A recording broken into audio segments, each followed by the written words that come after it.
प्रार्थना करूंगा, आए और हमारी गगरेट की जनता को संबोधित करें।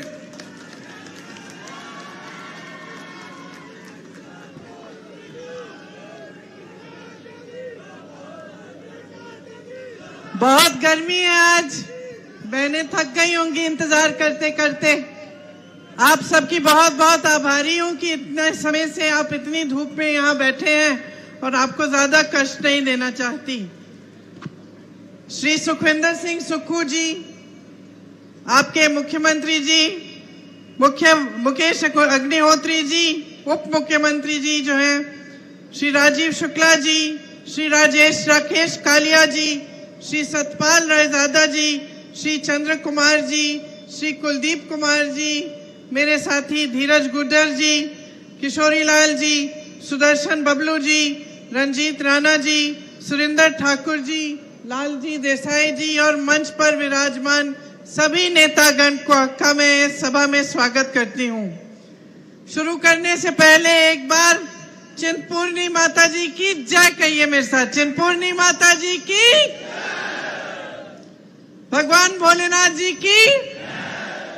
ये पवित्र भूमि है, हर तरह से पवित्र है, सुंदर है, देवभूमि है, बड़े बड़े तीर्थ स्थान है यहाँ, और एक पुरानी परंपरा, एक पुरानी सभ्यता भी है जो शालीन है, सत्य के पथ पर है। और हमेशा हिमाचल से ही एक तरह से हमारे पूरे देश में, हमारे समाज में वो एक जो सभ्यता है उसका एहसास होता है। मेरे लिए तो घर भी है, यहाँ आती हूँ तो बहुत खुशी होती है। सुक्खू जी ने बताया आपको मेरा घर है शिमला के पास, बहुत समय से तो आना जाना भी रहता है, आप सबसे मिलना रहता है, बातचीत होती है।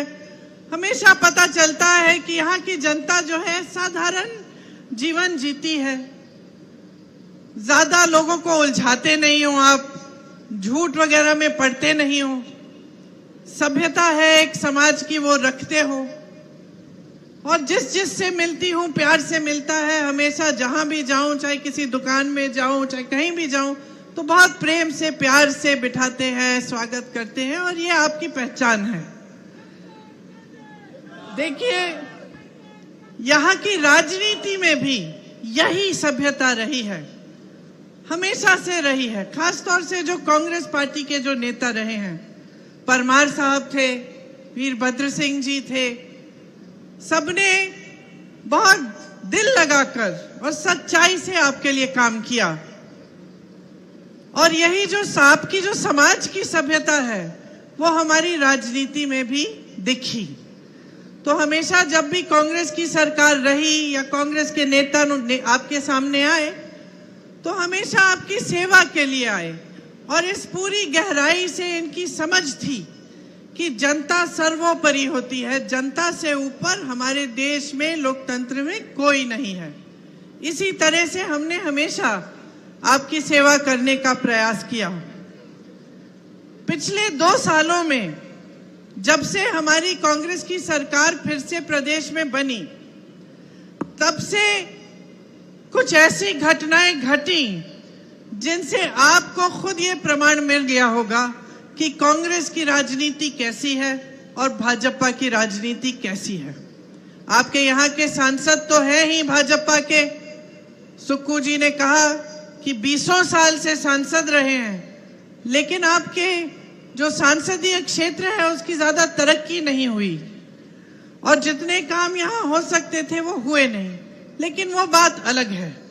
पिछले 2 सालों से जो आपने प्रदेश में देखा उसको गहराई से समझने की जरूरत है, इसीलिए उसके बारे में मैं आपसे चर्चा करने आई हूं।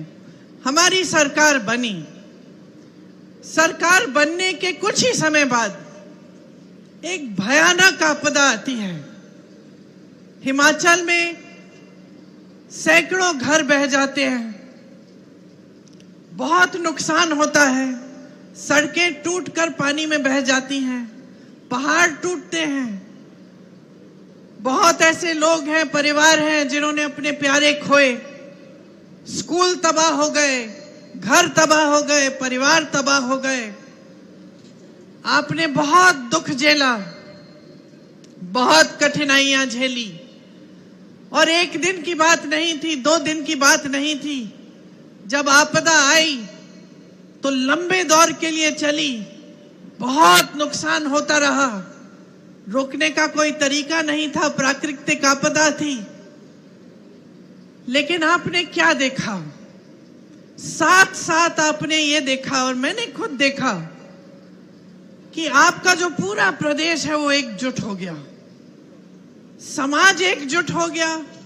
और जो हमारे नेता हैं कांग्रेस के, जो मंत्रिमंडल के मंत्री थे, जो आपके मुख्यमंत्री जी हैं, उप मुख्यमंत्री जी हैं, सब आपके साथ खड़े हो गए। मैंने खुद देखा कि जहां सड़कें टूटी थी, नागरिक खुद खड़े होकर श्रमदान कर रहे हैं। मैंने देखा कि जहां पे पर्यटक फंस गए हैं, टीवी पे देख रही थी कि हमारे मंत्री बीच रात तक वहां पे खड़े हैं और उनको निकालने की कोशिश कर रहे हैं।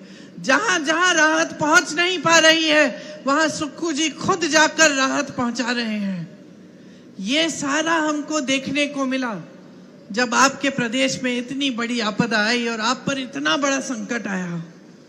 तो यहां से आपने देखा कि कांग्रेस के नेताओं ने किस तरह से जमीन पर उतरकर, घर घर में जाकर, जहां जहां नुकसान था, जहां जहां दुख था, वहां जाकर, वहां पहुंचकर आपकी मदद की।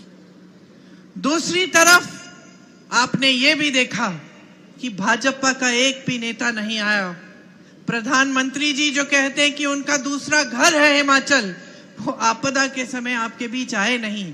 अब चुनाव के समय जरूर आ रहे हैं, बार बार आ रहे हैं, लेकिन आपदा के समय जब आप संकट में थे, जब आपको दुख पहुंचा था, तब एक भी बार आने का कष्ट नहीं किया। तो ये एक बहुत बड़ा फर्क है जो कांग्रेस पार्टी और भाजपा की विचारधारा और कार्यशैली का फर्क है। हम काम करते हैं आपके लिए, सत्ता के लिए नहीं, पैसों के लिए नहीं, धन बल के लिए नहीं, हम आपके लिए काम करते हैं। हम समझते हैं कि ये हमारा कर्तव्य है। जितने भी नेता यहाँ बैठे हैं, इनमें से कोई नेता ये नहीं समझता कि यहाँ जब आपदा हुई तो आपके बीच आकर आप पर कोई एहसान किया। सब समझते हैं कि ये तो हमारा कर्तव्य था, हमने वो कर्तव्य निभाया है। हम और भी कर सकते तो हम और करते। ये विचारधारा की जो बहुत बड़ा फर्क है भाजपा और कांग्रेस पार्टी के बीच, ये पहचानना बड़ा जरूरी है। आपदा के बाद जब सारा राहत का काम करना था, जो टूटी सड़कें हैं उनको बनाना था, जो टूटे घर हैं उनके लिए राहत पहुंचानी थी, जो पाठशालाएं खत्म हो गई थी उनको दोबारा से बनाना था, तो केंद्र की तरफ से 1 रुपया नहीं आया प्रदेश के लिए। हर प्रदेश में जब इस तरह की आपदा आती है तो उसको राष्ट्र आपदा घोषित कर दिया जाता है, केंद्र घोषित करता है। इस तरह से केंद्र की सरकार का कर्तव्य बनता है कि राष्ट्र आपदा के लिए वो पैसे भेजें। मोदी जी ने राष्ट्र आपदा इसको घोषित ही नहीं किया, तो राशि केंद्र की तरफ से बिल्कुल नहीं आई, एक भी पैसा नहीं आया। तो भाइयों और बहनों, प्रदेश की जो संपत्ति है उसी में से सारा खर्चा उठाना पड़ा, और जहां जहां राहत पहुंचानी थी वो सारी राहत प्रदेश की सरकार से पहुंची। उसके बाद क्या होता है, जैसे जैसे आप इतनी बड़ी आपदा से उभर कर निकल रहे हो, आप आस्ते आस्ते अपने जीवन को फिर से रास्ते पे ला रहे हो। जिसके कारोबार खत्म हुए वो अपने कारोबार फिर से मजबूत बनाने का काम कर रहे हैं। सरकार राहत देने में व्यस्त है और फिर से निर्माण करने में व्यस्त है। तब मोदी जी, अमित शाह जी और उनके नुमाइंदे क्या करते हैं? यहाँ की चुनी हुई सरकार को गिराने की कोशिश करते हैं। ये सरकार आपकी थी, हमारी सरकार नहीं थी, ये आपकी थी। चुनाव हुआ, आपने भारी बहुमत से जिताया, सुक्खू जी को मुख्यमंत्री बनाया गया। आप ही के भाई हैं, आप ही के बेटे हैं, आपके बीच में मिलजुल कर हर समय रहते हैं। आपदा में भी आपकी मदद इन्होंने की। ये सरकार गिराने का पूरा प्रयास होता है, पूरी कोशिश होती है। धन बल के साथ चोरों की तरह विधायकों को छुपाकर कभी यहां ले जाएंगे, कभी वहां ले जाएंगे। अंधेरी रात में गाड़ियां जा रही हैं, सुरक्षा मिल रही है उन विधायकों को। कोई हेलीकॉप्टर से चंडीगढ़ पहुंच रहा है। पूरा देश ये दृश्य देख रहा है कि हिमाचल की जनता ने अपने लिए एक सरकार चुनी, एक ईमानदार सरकार मिली, एक सच्ची सरकार मिली। और अब मोदी जी के मंत्री और यहाँ के हिमाचल के जितने भी बड़े बड़े भाजपा के नेता हैं, सब धन बल के आधार पर उस सरकार को गिराने में लगे हुए हैं। कितनी शर्म की बात है बहनों और भाइयों कि पूरा देश देख रहा था, देश की सारी मीडिया दिखा रही थी और किसी ने ये नहीं कहा कि ये लोकतंत्र के खिलाफ सबसे बड़ा अपराध देश की जनता, हिमाचल की जनता की आंखों के सामने हो रहा है। सब पत्रकारों ने वाहवाही की कि देखिए मोदी जी हैं तो मुमकिन है ये सरकार भी गिरा देंगे। महाराष्ट्र की सरकार गिराई, कहीं और सरकार गिराई, अब हिमाचल की सरकार भी गिरा देंगे। लेकिन ये हमारे नेताओं की दृढ़ता थी, ये आपका जो समर्थन था कि हमारी सरकार एकजुट रही और 5-6 लोगों के जाने के बावजूद हम दृढ़ रहे, मजबूत रहे। हम आज तक सरकार चला रहे हैं, आपके लिए चला रहे हैं। जिनको जाना था धन बल के आधार पर चले गए। अच्छा है बहनों और भाइयों, सबकी सच्चाई सामने आनी चाहिए। आपने कांग्रेस की सच्चाई देख ली जब आपदा आई, आपने भाजपा की सच्चाई भी देख ली कि मदद करने कौन आया और नकारा किसने। उसके बाद जब सरकार गिराने का काम शुरू हुआ तो भी आपने भाजपा की सच्चाई देखी और कांग्रेस की सच्चाई देखी। और जिन जिन को जाना था, जैसे आपके यहाँ के जो विधायक हैं, वो चले गए। अच्छा है, क्योंकि अब आप उनकी सच्चाई को अच्छी तरह से पहचान गए हैं। आप जान गए हैं कि ये तो हमारे लिए नहीं चलते, ये हमारे लिए नहीं काम कर रहे हैं। जैसे सुक्कू जी ने कहा, सेवा, समर्पण, जनता के प्रति श्रद्धा इनका मकसद नहीं था, इनका मकसद कुछ और था। मकसद कमाई थी, कमाई हो गई, चले गए।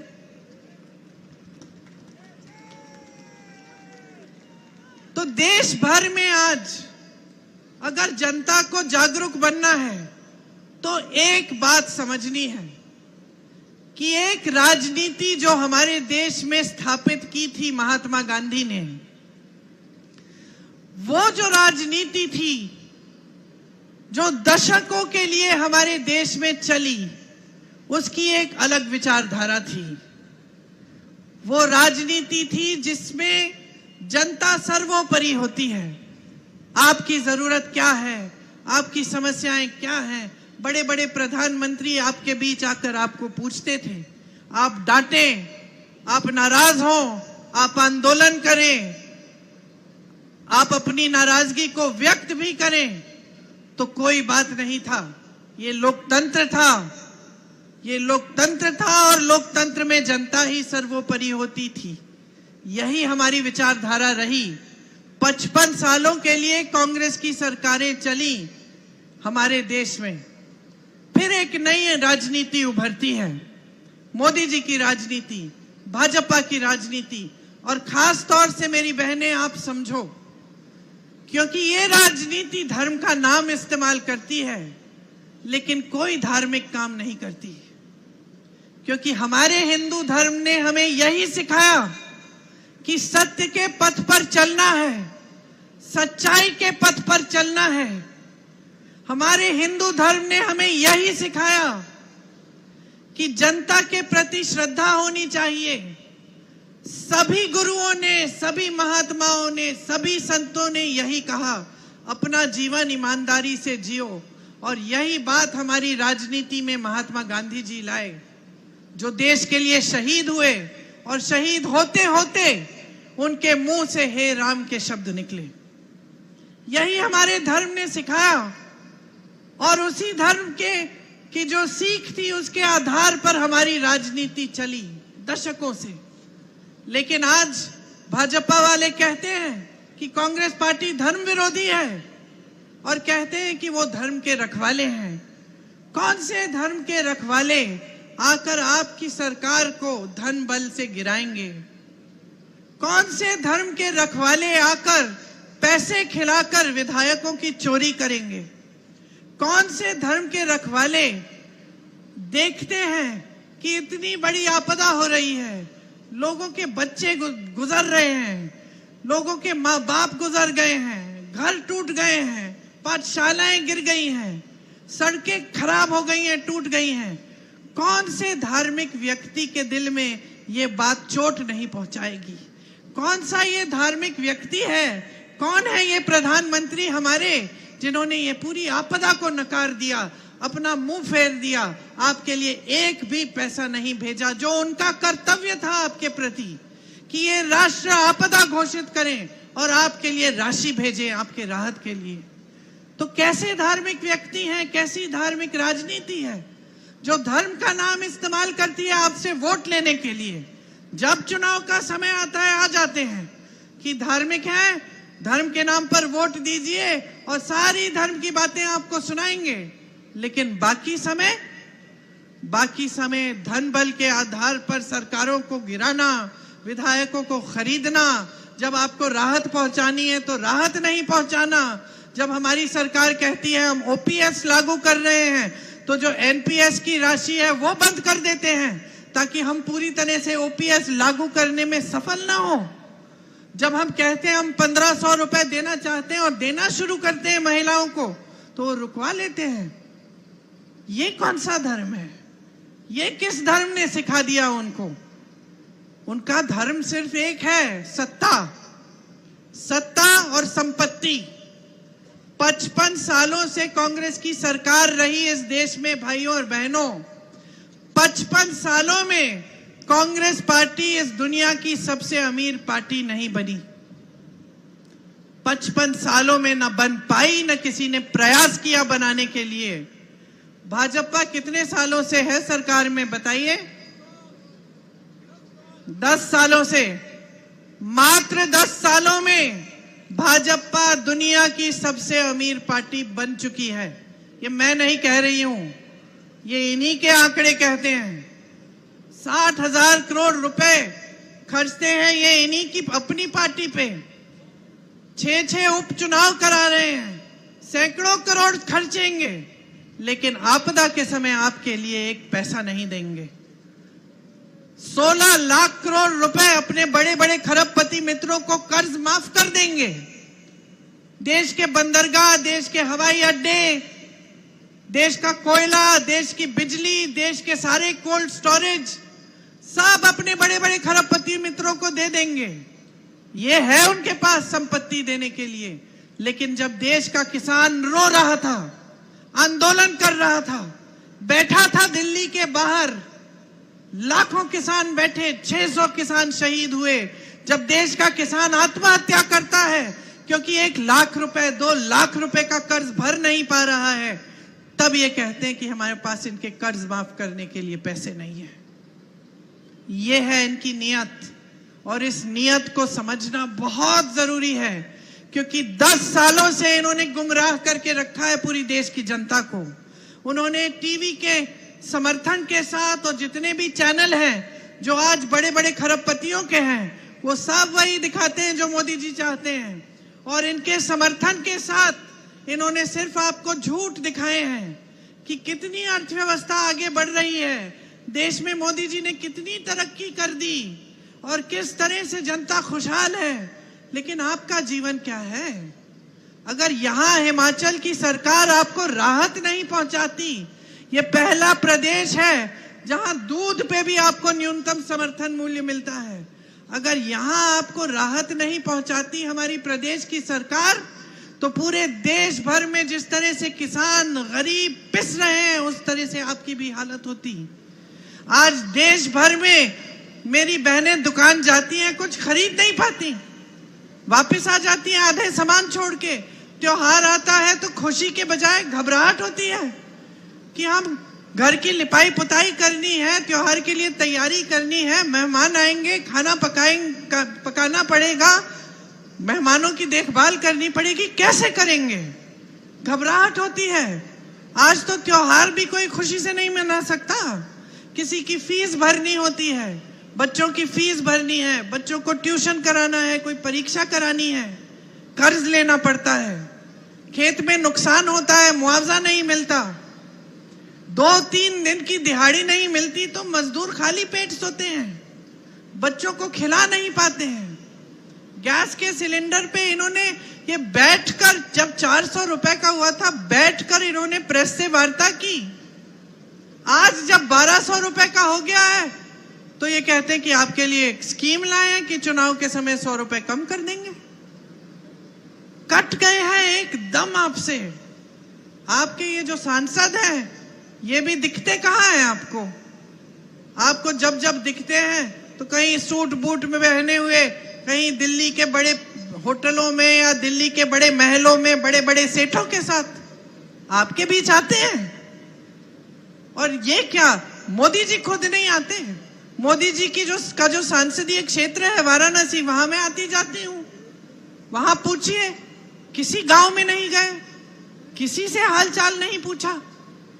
तो ये इनकी जो राजनीति है, जो विचारधारा, एकदम अलग है। एक थी इंदिरा गांधी, प्रधानमंत्री थी, अपने एक संसदीय क्षेत्र में गांव गांव जाकर जनता से मिलती थी, पैदल जाती थी, जनता डांट देती थी, उन्हें कोई परवाह नहीं थी। डांट खाती थी, कहती थी अच्छा है, जागरूक है ये जनता, और दिन रात काम करती थी। शहीद हुई तो शायद आपको मालूम नहीं होगा, जब शहीद हुई तो मेरे पिताजी को उनके कमरे में एक पर्चे पे लिखा मिला कि अगर मुझे कुछ हो जाएगा तो जब मेरे अंतिम संस्कार होंगे तो मेरी जो अस्थि है वो संगम में, इलाहाबाद में, आधी वहां डाल देना और आधी हिमालय के पर्वतों पे डालना, क्योंकि मैं हिमालय के पर्वत में जो बर्फ है उसके साथ में घुलना चाहती हूँ। एक ये विचारधारा कि ये देश है मेरा, ये देश की धरती है, मुझे इस देश की धरती में घोल डालो। और दूसरी विचारधारा कि देश की जनता की आवाज है, देश की जनता एक सरकार को चुनती है और आप 100-100 करोड़ दे देकर विधायकों को चोरी करके उस सरकार को गिराने में लगे हैं। और फिर आप धर्म की बात करते हैं। महंगाई बढ़ती चली जा रही है, आपके मुंह से महंगाई शब्द नहीं निकलता। बेरोजगारी चरम पे है, आप कह रहे हैं कि अर्थव्यवस्था मजबूत हो गई है। मोदी जी आते हैं, आपको बड़ी बड़ी बातें सुनाते हैं, और सच्चाई क्या है? सच्चाई ये है कि आज देश में 70 करोड़ लोग बेरोजगार हैं। सच्चाई ये है कि आज का नौजवान शिक्षित है, कि गरीब से गरीब परिवार आज चाहता है कि पहले मेरे बच्चे की पढ़ाई पूरी होनी चाहिए। वो उसके लिए मेहनत करता है, खून पसीना बहाता है, कर्ज लेता है, कुछ भी करता है। तो तमाम बच्चे आज शिक्षित हैं, किसी की बीटेक, किसी की बीएससी, शिक्षित है, लेकिन किसी के पास रोजगार नहीं है, नौकरी नहीं है। तो आप सोचिए, जो परिस्थितियां मोदी जी ने 10 सालों से इस देश में बनाई है, क्या है? लोकतंत्र का नाम और निशान नहीं रहा। जहां सरकारें चुनी जाती हैं वहां गिराई जाती हैं धन बल से। जहां लोग उठते हैं, अपनी आवाज उठाते हैं, प्रदर्शन करते हैं, किसानों की तरह उन्हें दबाया जाता है। नौजवानों की यह परिस्थिति हो गई है कि कोई किसी को रोजगार मिलने की आशा भी नहीं है। अग्निवीर जैसी स्कीम लाते हैं, अग्निवीर जैसी स्कीम जिससे बच्चा सेना में जाएगा, देश की रखवाली करने के लिए 4 साल बाद घर आके फिर से बेरोजगार हो जाएगा। शहीद होगा तो शहीद का दर्जा भी नहीं मिलेगा, माता पिता को शहीद का पेंशन भी नहीं मिलेगा। जो अधिकारी हैं हमारे, उनको देखिए, जो सेना में काम करते हैं उनको देखिए। ओआरओपी की स्कीम कांग्रेस पार्टी लाई, 1 रैंक 1 पेंशन। इन्होंने क्या किया? 1 रैंक और अलग अलग पेंशन। जिसको चोट लग जाएगी सीमा पे टांग कट जाएगी या कुछ हाथ पैर खो देंगे, उनके लिए कोई पेंशन ही नहीं छोड़ा, हटा दिया वो पेंशन, अलग अलग पेंशन बना दिए। शहीद, अगर अग्निवीर शहीद होता है तो इसके लिए कोई पेंशन नहीं, कोई और अफसर शहीद होगा, बड़े घर का होगा तो उसके लिए पेंशन सही।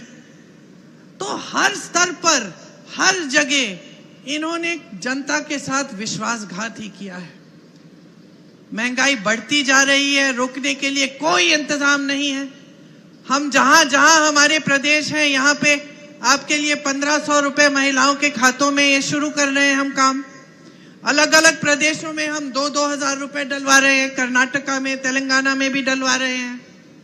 तो जहां जहां हम राहत पहुंचा सकते हैं, कांग्रेस की सरकारें, कांग्रेस के नेता राहत पहुंचाने का काम कर रहे हैं। और जहां जहां मुसीबतों को बढ़ाने का काम है, वहां आपको भाजपा के नेता मिलते हैं, क्योंकि उनका एक ही मकसद है, सत्ता किसी भी हालत में, किसी भी तरह से अपने हाथों में रखना। अब चुनाव में आपके सामने आते हैं तो फिर से वही बहकी बहकी बातें, आपके ध्यान को भटकाने वाली बातें शुरू हो गई। फिर धर्म की बात, फिर वही बातें कि कांग्रेस पार्टी आपके मंगलसूत्र चुरा लेगी। अरे 55 सालों से हमारी सरकारें रही, किसी ने आपके मंगलसूत्र चुराए? इंदिरा जी ने तो अपने गहने देश को दिए थे जब जंग थी। मेरी माता जी का मंगलसूत्र देश को कुर्बान हुआ है, मेरे पिता शहीद हैं। और ये लोग कहते हैं हम आपके मंगलसूत्र चुराएंगे। गुजरात गए मोदी जी, कहने लगे कि आपकी 2 भैंसें हैं तो कांग्रेस वाले 1 भैंस चुरा लेंगे। ये फिजूल की बातें हैं। हम लोग हंस लेते हैं, जनता तो हंस रही है, लेकिन गहराई से देखें तो देश के प्रधानमंत्री हैं।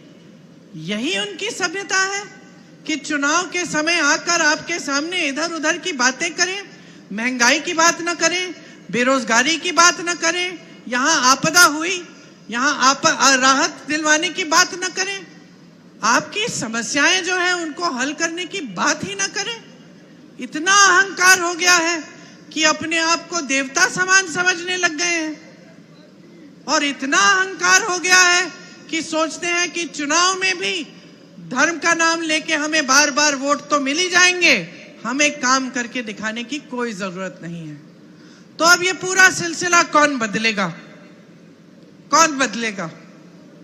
हम सब तो हाजिर हैं, लेकिन जब तक आप जागरूक नहीं बनेंगे, जब तक आप नहीं तय करेंगे कि जिस तरह से आपने अपना समाज सभ्य रखा है उस तरह से आप एक सभ्य राजनीति भी इस देश में फिर से स्थापित करना चाहते हैं, तब तक कुछ नहीं बदलेगा।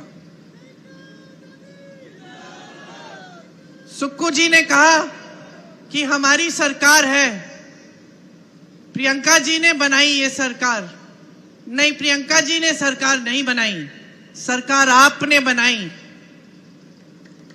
मैं तो सिर्फ आपकी आवाज उठाती हूं, मैं तो सिर्फ आपको आईना दिखाती हूं कि देखिए ये हो रहा है देश में, इसको रोकिए, शक्ति आपके हाथों में है।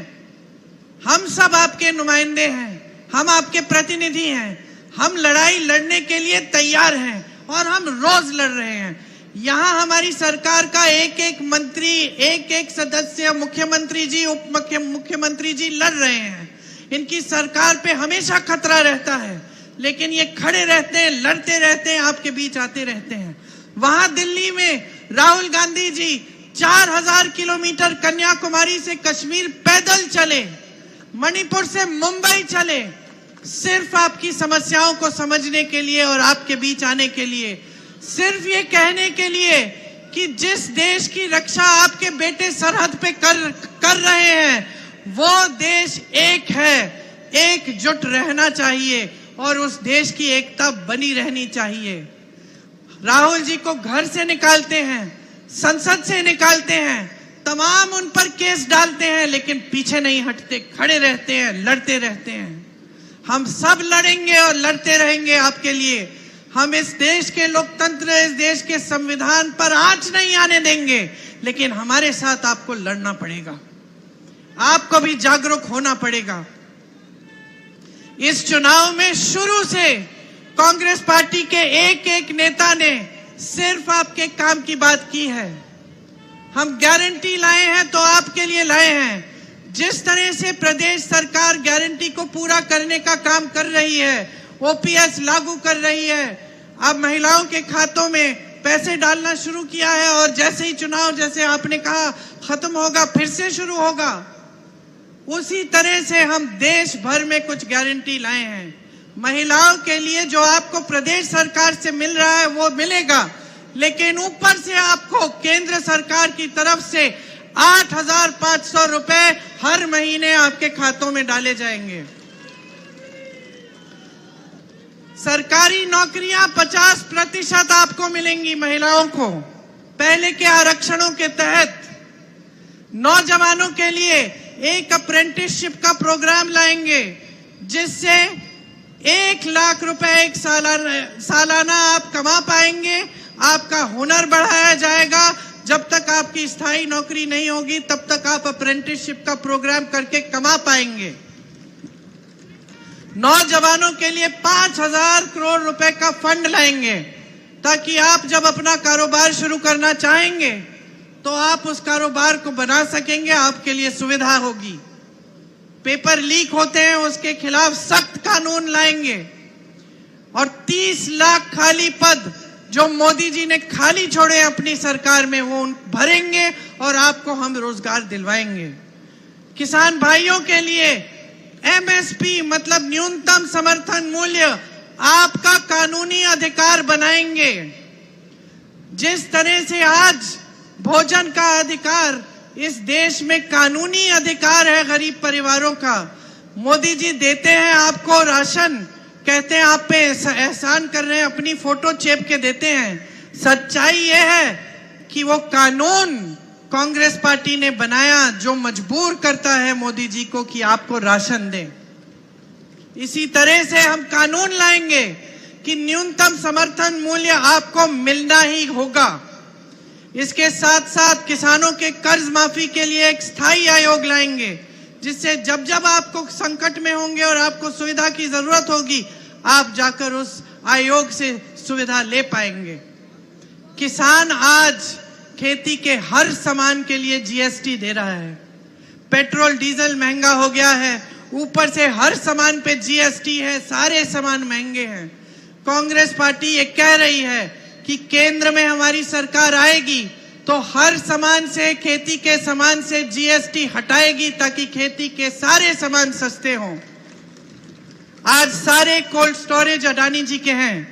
सेब का दाम अडानी जी तय कर रहे हैं। आपको उपज का सही दाम नहीं मिलता। ऊपर से मोदी जी ने जो अमेरिका से सेब आता है उस पे टैक्स कम कर दिया और यहाँ आप जीएसटी पे जीएसटी भर रहे हैं। बड़े बड़े तीर्थ स्थान है यहाँ और एक पुरानी परंपरा, एक पुरानी सभ्यता भी है जो शालीन है, सत्य के पथ पर है और हमेशा हिमाचल से ही एक तरह से हमारे पूरे देश में, हमारे समाज में वो एक जो सभ्यता है उसका एहसास होता है। मेरे लिए तो घर भी है, यहाँ आती हूँ तो बहुत खुशी होती है। सुक्कू जी ने बताया आपको मेरा घर है शिमला के पास, बहुत समय से तो आना जाना भी रहता है, आप सबसे मिलना रहता है, बातचीत होती है। हमेशा पता चलता है कि यहाँ की जनता जो है साधारण जीवन जीती है, ज्यादा लोगों को उलझाते नहीं हो, आप झूठ वगैरह में पड़ते नहीं हो, सभ्यता है एक समाज की वो रखते हो और जिस से मिलती हूँ प्यार से मिलता है। हमेशा जहां भी जाऊं, चाहे किसी दुकान में जाऊं, चाहे कहीं भी जाऊं, तो बहुत प्रेम से प्यार से बिठाते हैं, स्वागत करते हैं और ये आपकी पहचान है। देखिए यहाँ की राजनीति में भी यही सभ्यता रही है, हमेशा से रही है। खासतौर से जो कांग्रेस पार्टी के जो नेता रहे हैं, परमार साहब थे, वीरभद्र सिंह जी थे, सबने बहुत दिल लगाकर और सच्चाई से आपके लिए काम किया और यही जो आपकी जो समाज की सभ्यता है वो हमारी राजनीति में भी दिखी। तो हमेशा जब भी कांग्रेस की सरकार रही या कांग्रेस के नेता आपके सामने आए तो हमेशा आपकी सेवा के लिए आए और इस पूरी गहराई से इनकी समझ थी कि जनता सर्वोपरि होती है, जनता से ऊपर हमारे देश में लोकतंत्र में कोई नहीं है। इसी तरह से हमने हमेशा आपकी सेवा करने का प्रयास किया।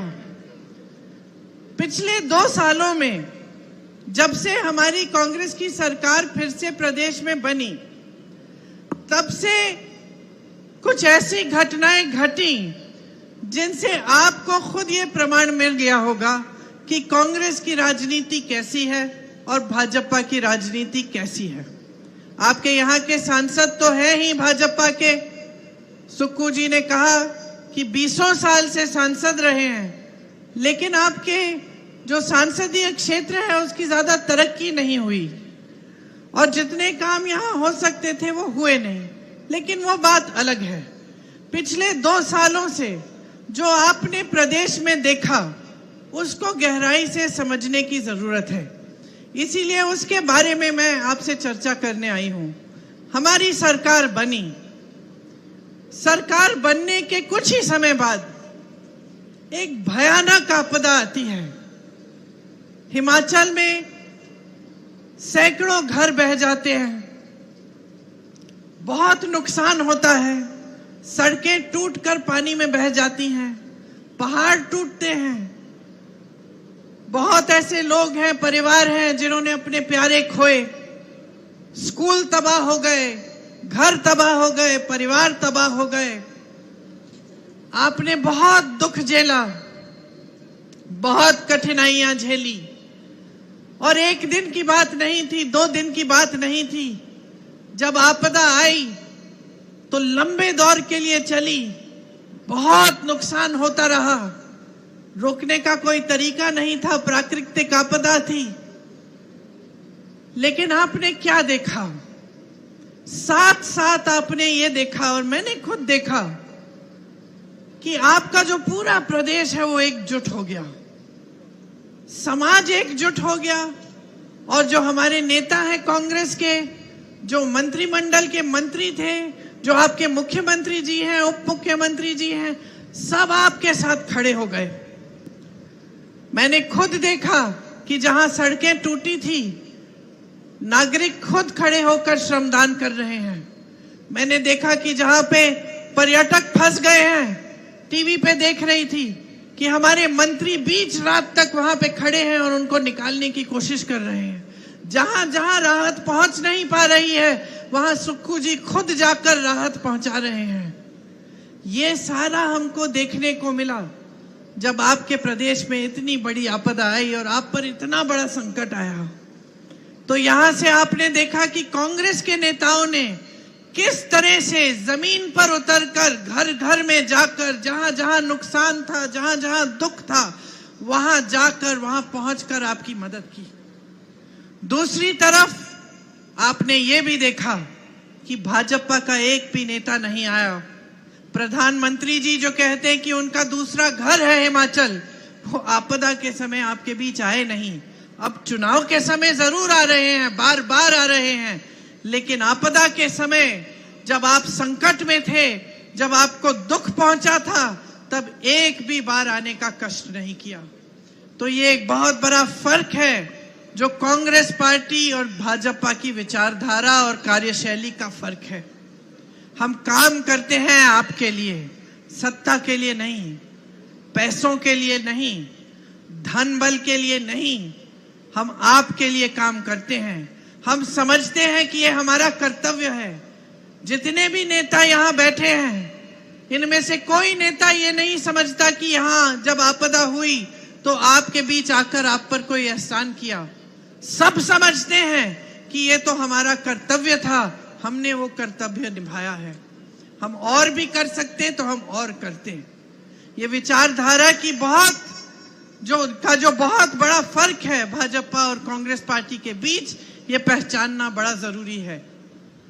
आपदा के बाद जब सारा राहत का काम करना था, जो टूटी सड़कें हैं उनको बनाना था, जो टूटे घर हैं उनके लिए राहत पहुंचानी थी, जो पाठशालाएं खत्म हो गई थी उनको दोबारा से बनाना था, तो केंद्र की तरफ से 1 रुपया नहीं आया प्रदेश के लिए। हर प्रदेश में जब इस तरह की आपदा आती है तो उसको राष्ट्र आपदा घोषित कर दिया जाता है, केंद्र घोषित करता है। इस तरह से केंद्र की सरकार का कर्तव्य बनता है कि राष्ट्र आपदा के लिए वो पैसे भेजे। मोदी जी ने राष्ट्र आपदा इसको घोषित ही नहीं किया, तो राशि केंद्र की तरफ से बिल्कुल नहीं आई, एक भी पैसा नहीं आया। तो भाइयों और बहनों, प्रदेश की जो संपत्ति है उसी में से सारा खर्चा उठाना पड़ा, और जहां जहां राहत पहुंचानी थी वो सारी राहत प्रदेश की सरकार से पहुंची। उसके बाद क्या होता है, जैसे जैसे आप इतनी बड़ी आपदा से उभर कर निकल रहे हो, आप आस्ते आस्ते अपने जीवन को फिर से रास्ते पे ला रहे हो। जिसके कारोबार खत्म हुए वो अपने कारोबार फिर से मजबूत बनाने का काम कर रहे हैं। सरकार राहत देने में व्यस्त है और फिर से निर्माण करने में व्यस्त है। तब मोदी जी, अमित शाह जी और उनके नुमाइंदे क्या करते हैं, यहाँ की चुनी हुई सरकार को गिराने की कोशिश करते हैं। ये सरकार आपकी थी, हमारी सरकार नहीं थी, ये आपकी थी। चुनाव हुआ, आपने भारी बहुमत से जिताया, सुक्खू जी को मुख्यमंत्री बनाया गया। आप ही के भाई हैं, आप ही के बेटे हैं, आपके बीच में मिलजुल कर हर समय रहते हैं। आपदा में भी आपकी मदद इन्होंने की। ये सरकार गिराने का पूरा प्रयास होता है, पूरी कोशिश होती है। धन बल के साथ चोरों की तरह विधायकों को छुपाकर कभी यहां ले जाएंगे, कभी वहां ले जाएंगे। अंधेरी रात में गाड़ियां जा रही हैं, सुरक्षा मिल रही है उन विधायकों को, कोई हेलीकॉप्टर से चंडीगढ़ पहुंच रहा है। पूरा देश ये दृश्य देख रहा है कि हिमाचल की जनता ने अपने लिए एक सरकार चुनी, एक ईमानदार सरकार मिली, एक सच्ची सरकार मिली। और अब मोदी जी के मंत्री और यहाँ के हिमाचल के जितने भी बड़े बड़े भाजपा के नेता हैं, सब धन बल के आधार पर उस सरकार को गिराने में लगे हुए हैं।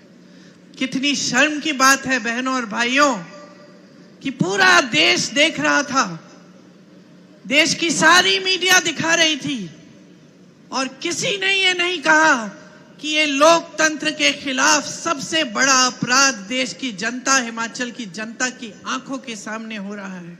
सब पत्रकारों ने वाहवाही की कि देखिए मोदी जी हैं तो मुमकिन है ये सरकार भी गिरा देंगे। महाराष्ट्र की सरकार गिराई, कहीं और सरकार गिराई, अब हिमाचल की सरकार भी गिरा देंगे। लेकिन ये हमारे नेताओं की दृढ़ता थी, ये आपका जो समर्थन था कि हमारी सरकार एकजुट रही, और 5-6 लोगों के जाने के बावजूद हम दृढ़ रहे, मजबूत रहे। हम आज तक सरकार चला रहे हैं, आपके लिए चला रहे हैं। जिनको जाना था धन बल के आधार पर चले गए। अच्छा है बहनों और भाइयों, सबकी सच्चाई सामने आनी चाहिए। आपने कांग्रेस की सच्चाई देख ली जब आपदा आई, आपने भाजपा की सच्चाई भी देख ली कि मदद करने कौन आया और नकारा किसने। उसके बाद जब सरकार गिराने का काम शुरू हुआ तो भी आपने भाजपा की सच्चाई देखी और कांग्रेस की सच्चाई देखी। और जिन जिन को जाना था, जैसे आपके यहाँ के जो विधायक हैं, वो चले गए। अच्छा है, क्योंकि अब आप उनकी सच्चाई को अच्छी तरह से पहचान गए हैं। आप जान गए हैं कि ये तो हमारे लिए नहीं चलते, ये हमारे लिए नहीं काम कर रहे हैं। जैसे सुक्खू जी ने कहा, सेवा, समर्पण, जनता के प्रति श्रद्धा इनका मकसद नहीं था, इनका मकसद कुछ और था। मकसद कमाई थी, कमाई हो गई, चले गए।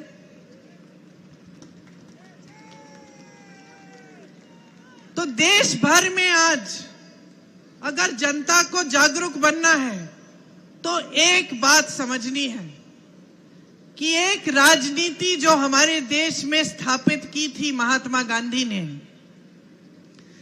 वो जो राजनीति थी जो दशकों के लिए हमारे देश में चली, उसकी एक अलग विचारधारा थी। वो राजनीति थी जिसमें जनता सर्वोपरि होती है। आपकी जरूरत क्या है, आपकी समस्याएं क्या हैं, बड़े बड़े प्रधानमंत्री आपके बीच आकर आपको पूछते थे।